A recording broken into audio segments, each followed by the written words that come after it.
Hello everyone, my name is Shivani Tyagi and I teach philosophy optional. When we talk about philosophy optional, ये subject हमें हर बार बताता है that it's pretty nice and easy to score 300 plus. वो कैसे? बस आपके दिमाग में स्ट्रेटेजी क्लियर होनी चाहिए, आपके दिमाग में सिलेबस क्लियर होना चाहिए and the moment you do all those things आपका फिलोसफी में 300 प्लस स्कोर करना बहुत ईजी हो जाता है. So let's see how. तो this is a myth and reality कि बहुत अब्स्ट्रैक्ट है फिलोसफी.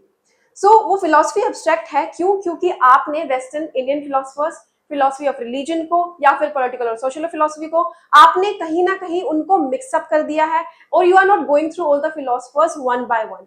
जब हम ये सारी चीजें कर देते हैं तो थोड़ा सा जो हमारे फिलोसफर्स को डिफाइन करना है, क्योंकि उनकी फिलोसफी के साथ साथ उनका क्रिटिसिज्म भी है, उन्हें हमें लाइफ एग्जांपल से रिलेट भी करना है, क्योंकि हमारा आंसर इतना प्रिसाइज होना चाहिए, इतना इम्पैक्टफुल होना चाहिए कि वो कहीं ना कहीं रियल लाइफ से भी रिलेट करने चाहिए. तो जब हम ये सारी चीजें मिक्सअप कर देते हैं और हम अपने नोट्स इस तरीके से नहीं बताते हैं जो वो आपको समझ में आए, तो it feels like philosophy is abstract, but वो नहीं है ऐसा. उसके बाद हम बात करते हैं सिलेबस की. If you are not going through syllabus तो आपको नहीं समझ में आएगा कि आपको पढ़ना क्या है. क्योंकि जब हम वेस्टर्न फिलोसफी की बात करते हैं तो philosophers talks about reality, talks about life, talks about the environment, और ये फिलोसफर्स तीन तीन चार चार फिलोसफर्स एक ही चीज के बारे में बात करते हैं, एक दूसरे को कॉन्ट्राडिक्ट करते हैं, और ये सारी चीजें जब मिक्सअप हो जाती है तो वेस्टर्न फिलोसफी हमारे लिए पढ़ना मुश्किल हो जाता है. किसी किसी को इंडियन फिलोसफी बहुत टफ लगती है. क्यों लगती है? Because they are not going through the syllabus. वहां पर हमें इजीली बताया गया है that what we have to cover, and the moment we understand कि हमें क्या क्या कीवर्ड्स किस किस फिलोसफर से क्या क्या चीजें करनी है, हमारे लिए इजी हो जाएगा. I have said it before as well कि आपके नोट्स जो है इतने प्रिसाइज, इतने पॉइंटर्स के साथ होने चाहिए कि जब आप उन नोट्स को देख रहे हैं, those notes are for you. जब आप उन नोट्स को, उन कीवर्ड्स को, उस वर्ड को देख रहे हैं तो आपके साथ में हर एक फिलोसफर्स की थ्योरी ही नहीं, उनका कॉन्ट्रडिक्शन क्या है, उनके लाइफ एग्जाम्पल से आप कैसे रिलेट कर सकते हैं, आप उसमें कोड क्या डालेंगे, उसमें डायग्राम क्या देंगे, वो सारी की सारी चीजें सिर्फ एक उस वर्ड से, सपोज मैं डेकार्ड्स का बोल रही हूँ तो उस एक डेकार्ड से आपकी सारी थ्योरीज, उसे किसने कॉन्ट्राडिक्ट किया है, वो कैसे रैशनलिज्म में आते हैं और कौन एम्प्रिसिज्म में आते हैं, ये सारी की सारी चीजें आपको नोट्स के थ्रू क्लियर होनी चाहिए. सिर्फ वन वर्ड्स या फिर वन लाइनर्स आपके नोट्स होनी चाहिए. आपको ये बात समझनी पड़ेगी कि फिलोसफी ऑफ माइंड, हमारी सोशो पॉलिटिकल, या फिर हमारे पास फिलोसफी ऑफ रिलीजन, इन सारे ही सब्जेक्ट्स का आपके पास सिलेबस खुद बन के तैयार होना चाहिए. And it should be on your tip कि आपको एग्जैक्टली पता हो कि आप यहाँ पर कौन सा फिलोसफर कवर करने वाले हैं, कौन सा फिलोसफर किस फिलोसफी के साथ रिलेट करता है, या फिर कौन किसको कॉन्ट्राडिक्ट करता है, और ये सारी की सारी चीजें आपके एक नोट पर तैयार होके आनी चाहिए. Now when we talk about step 2, तो जो स्टूडेंट्स सबसे ज्यादा मिस्टेक करते हैं वो बहुत सारी रैंडम बुक्स उठा लेते हैं जस्ट बिकॉज उन्हें प्रॉब्लम हो रही होती है समझने में. किसी को उसी की लैंग्वेज इजी लगती है, किसी को मॉक टेस्ट में, किसी को किसी के कीवर्ड्स बहुत इजी लगते हैं, तो वो बहुत मल्टीपल बुक्स उठा लेते हैं. तो इससे क्या होता है कि बहुत कंफ्यूजन क्रिएट होती है, because I have said it before कि बहुत सारे फिलोसफर्स ने अलग अलग थ्योरीज दी हैं और वो थ्योरीज कहीं ना कहीं रिलेट करती हैं आगे जाके, वो कॉन्ट्रडिक्ट करते हैं तो वो और ज्यादा कंफ्यूजन क्रिएट हो जाती है. तो मेक श्योर कि आप जिस भी सोर्स से बुक उठा रहे हैं वो एक या दो ही हो, उससे ज्यादा ना हो, क्योंकि उससे कंफ्यूजन क्रिएट होती है, क्योंकि ऑलरेडी फिलोसफर्स इतने सारे हैं और उनकी थ्योरीज कवर करना आपके लिए मुश्किल होगा. तो मेक श्योर आपके सोर्सेज वैसे हो जो आपको पसंद हो, बट इतने हो कि आप इजीली उन्हें ग्रेस कर पाओ. फिर उसके बाद आपके पास ओवरव्यू होना चाहिए हर फिलोसफर का, किसने क्या थ्योरी दी है, डेकार्ड्स ने क्या बोला है, कांट ने क्या बोला है, रैशनलिज्म क्या है, एम्पिरिसिज्म में कौन से फिलोसफर्स आते हैं और आप उनको कैसे कॉन्ट्राडिक्ट करेंगे. इस चीज का ओवरव्यू हमेशा आपके पास वन लाइनर में, and one liner is enough, one liner में होना चाहिए. उसके बाद नोट्स आपके प्रिपेयर होने चाहिए जो आप बार बार 2 दिन में या फिर एक दिन में आप प्रैक्टिस करेंगे. उसके बाद हम बात करते हैं कि प्रीवियस ईयर पेपर हमारे लिए बहुत ज्यादा इंपॉर्टेंट रोल प्ले करता है, क्योंकि आप जब देखोगे कि आंसर राइटिंग कैसी होती है, किस फिलोसफर को कैसे लिंक किया गया है, क्या आंसर्स पूछे गए हैं, how they are relating to the real life, और क्या कॉन्ट्रडिक्शन आ रहा है, किस फिलोसफर का किसके साथ लिंक आता है, वो आपको समझ में आएगा पीवाईक्यू से. So make sure that you are going through that. How to study, हमेशा मैंने पहले भी कहा है वन लाइन होना आपके पास बहुत जरूरी है. अगर आपके पास वन लाइन नहीं है तो आप फिलोसफीज किसने क्या दी है वो भूल जाओगे. डेकार्ड्स ने क्या बोला है, स्पिनोजा ने क्या बोला है, ह्यूम ने क्या बोला है, कौन रैशनलिज्म में आता है, कौन एम्प्रिसिज्म में आता है, आप ये चीजें भूल जाओगे क्योंकि बहुत सारे फिलोसफर्स हो जाते हैं। और अगर आपके पास वन लाइन नहीं हुए, आपको ये देखना है कि किसकी आर्गुमेंट किसके फेवर में है, कौन किसको कॉन्ट्रडिक्ट करना है। इसके लिए आपके पास अलग से एक पेज पहले से ही क्रिएट होके होना चाहिए। देखो, जितना छोटे आपके लिए नोट्स होंगे ना, उतना ही ज्यादा आपके लिए इजी रहेगा। वन वर्ड या फिर वन लाइनर ही रखो, टेबल के फॉर्म में आप उसको समझाओ कि ये फिलोसफर्स इस कैटेगरी में आते हैं, इनका डिवीजन इसमें है, और आप एक एक पेज में ये सारे के सारे डिवीजन कर लो। अब उसके बाद हमने फिलॉसफी पढ़ ली, हमने ये पढ़ लिया कि उन्हें रिलेट कैसे करना है, उनका कॉन्ट्रडिक्शन किस बेसिस पे हुआ है। अब the one sitting next to you is reading the same thing, is doing the same thing, how your answer will be different. वो डिफरेंट होगा रियल लाइफ एग्जाम्पल से, और वो रियल लाइफ एग्जाम्पल्स आपकी सोच से बनेंगे। सो मेक श्योर कि आप जो भी फिलोसफर पढ़ते हैं उसका हमेशा एक रियल लाइफ एग्जाम्पल लेकर चलो कि मैं अगर मेरे पास पेपर में आता है तो मैं ये एग्जाम्पल लिखने वाला हूँ, और ये सारी चीजें आपको वन लाइनर के साथ में, या फिर आप जो टेबल फॉर्मेट में बना रहे हैं नोट्स, वो उसके साथ में आना चाहिए। उसके बाद इंडियन और वेस्टर्न, या फिर हम पॉलिटिकल या फिर रिलीजन की बात करते हैं, सबके अलग अलग एस्पेक्ट होते हैं कि मुझे ये समझ में नहीं आता इंडियन फिलोसफी बिकॉज इसमें संस्कृत वर्ड्स बहुत सारे होते हैं और मुझे याद करने में प्रॉब्लम होती है। वेस्टर्न में इजीली कर लेता हूँ क्योंकि उनकी थ्योरीज कहीं ना कहीं रिलेटेबल लगती हैं और पढ़ने में मजा आता है, बट कहीं ना कहीं ऑपोजिट भी होता है। ठीक है, तो आपकी स्ट्रेंथ क्या है, आपकी वीकनेस क्या है, यू शुड नो कि आप किस थ्योरी में अटक रहे हैं, आप किस पार्ट में अटक रहे हैं, और हमेशा वो चीज आपको बार बार पढ़नी है ताकि वो जाके आगे क्लियर हो। अगर आपको स्ट्रेंथ और लिमिट्स आपकी नहीं पता होंगी, you won't be able to proceed further. Now answer writing का टेम्पलेट कुछ ऐसा होना चाहिए कि हमेशा डिफाइन करो, पहले जो भी पूछा गया है, डेकार्ड्स ने क्या थ्योरी दिया है, that should be on front. Quote के साथ शुरू करो, it should be very engaging, थोड़ा सा अलग दिखना चाहिए। डेकार्ड्स ने क्या बोला है, उस आंसर के साथ वो रिलेटेबल कैसे है।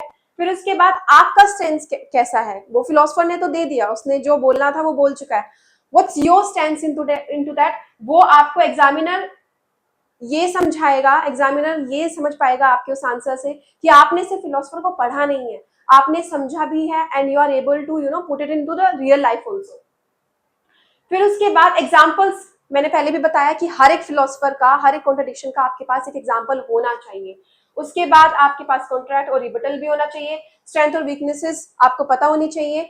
उसके बाद फिलोसफर्स जो है उनकी एक एक स्ट्रेंथ भी निकाल लीजिए, एक एक वीकनेस भी निकाल लीजिए। कॉन्ट्रडिक्शन इन फिलोसफर्स ने तो एक दूसरे का किया ही है, बट आपकी भी एक एनालिसिस होगा, आपकी भी कोई थ्योरी होगी।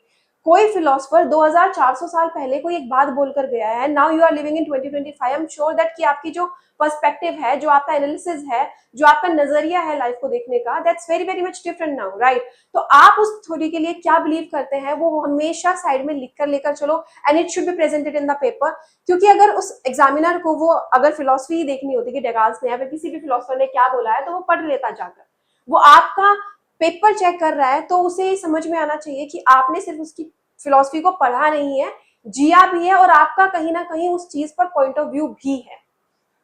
फिर उसके बाद conclusion, conclusion is very important क्योंकि कंक्लूजन ये बताता है कि आपकी पकड़ उस आंसर पर कितनी है। It should be very crisp, कि वो इतना होना चाहिए कि आपका पूरा आंसर जो है वो वाइंड अप कर दे।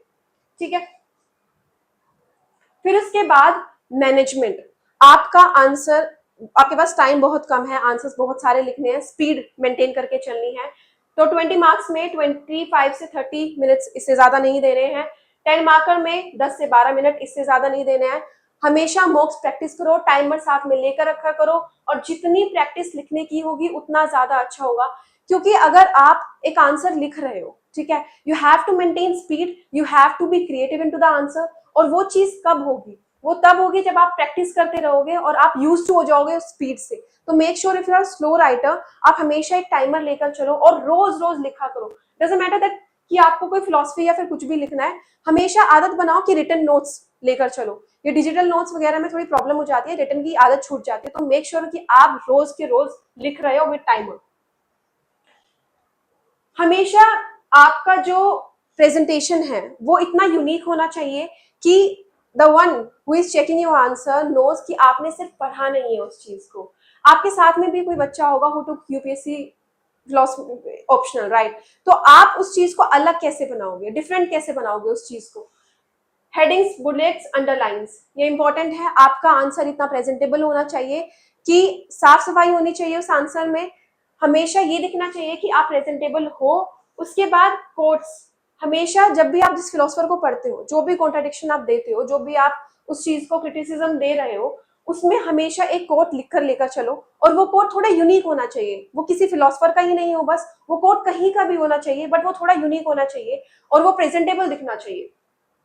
डायग्राम्स और एग्जाम्पल्स पहले से ही प्रिपेयर करके रखो, दो दो तीन तीन एग्जाम्पल्स और डायग्राम्स पहले से प्रिपेयर करके रखो। मतलब ऐसा होना चाहिए कि अगर आपने कोई डायग्राम किया है, आपने कोई कोट लिखा है, आपने कुछ वर्ड्स, कीवर्ड्स लिखे हैं, तो वो चेकर का भी टाइम बचाए और आपका भी टाइम बचाए कि आपने 3 वर्ड्स लिखे और वो पूरा उस थ्योरी को, उस पूरे आंसर को वाइंड अप कर रहा है कहीं ना कहीं। तो it should be very creative.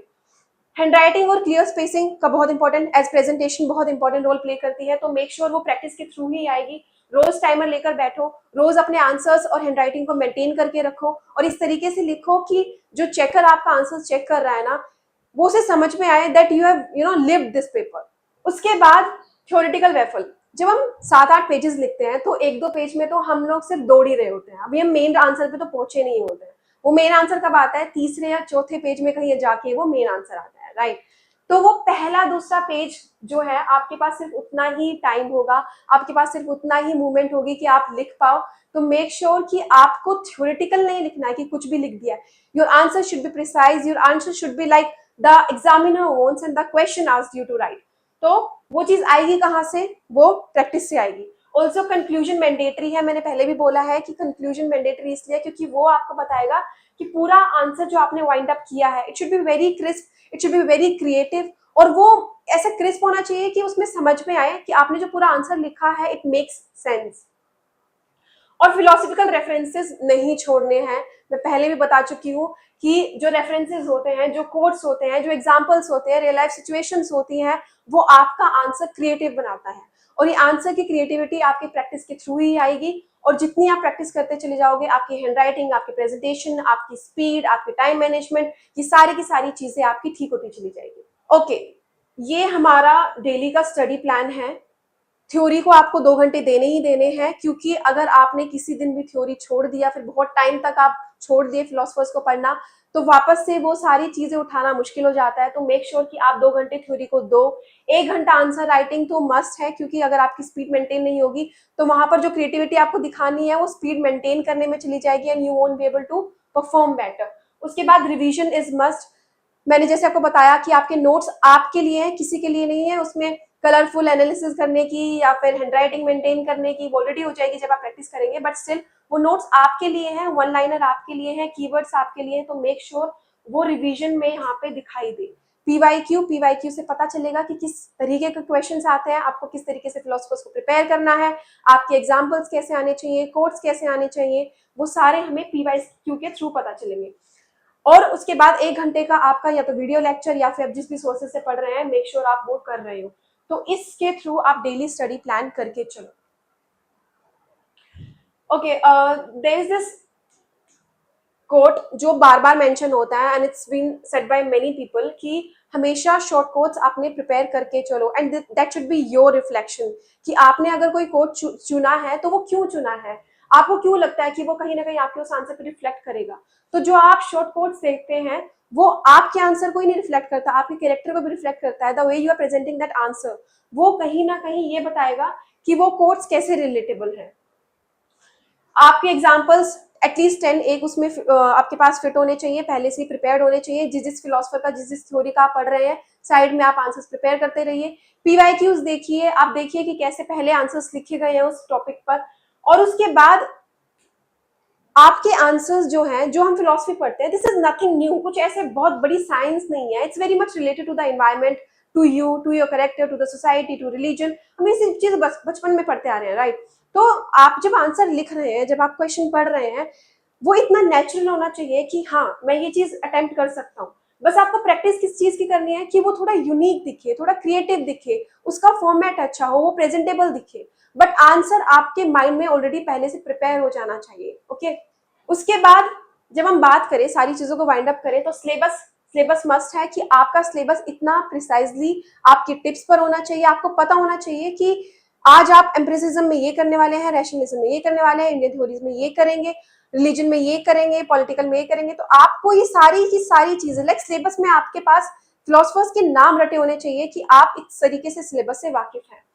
Core books आपकी फेवरेट होनी चाहिए, जिस भी सोर्सेज से आप पढ़ रहे हैं, जिस भी सोर्सेज से आप पढ़ेंगे वो थोड़े मिनिमम होने चाहिए। ये ना हो कि वो बहुत सारे हैं और आप कंफ्यूज हो गए और आपको समझ में नहीं आ रहा है कि किसकी थ्योरी कहाँ से पढ़ी जाए।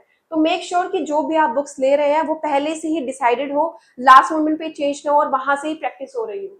आंसर टेम्पलेट आपका मेमोराइज होना चाहिए। आप किस तरीके से आंसर लिखेंगे, कोड पहले लिखेंगे, कंक्लूजन होना चाहिए, बीच का जो आंसर है वो इतना प्रिसाइज होना चाहिए, वो बहुत अट्रैक्टिव होना चाहिए और it should be very creative.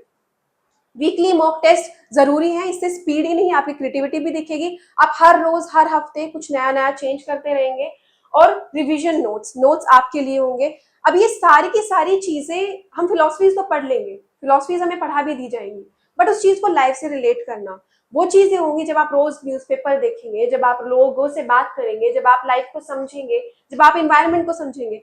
Philosophy एक ऐसा सब्जेक्ट है जो बाकी हमें सब्जेक्ट्स में देखने को भी मिलता है, ऐसे में भी कितने सारे क्वेश्चंस आते हैं फिलोसफीज के, राइट। तो ये कहीं ना कहीं आपके लिए एक बेनिफिशियल पॉइंट है that you took this subject. अगर आपने इस सब्जेक्ट उठाया है तो ये और भी एस्पेक्ट्स को कवर करेगा। तो मेक श्योर कि आप जो है इसे सिर्फ एक सिलेबस की तरह लेके ना चले।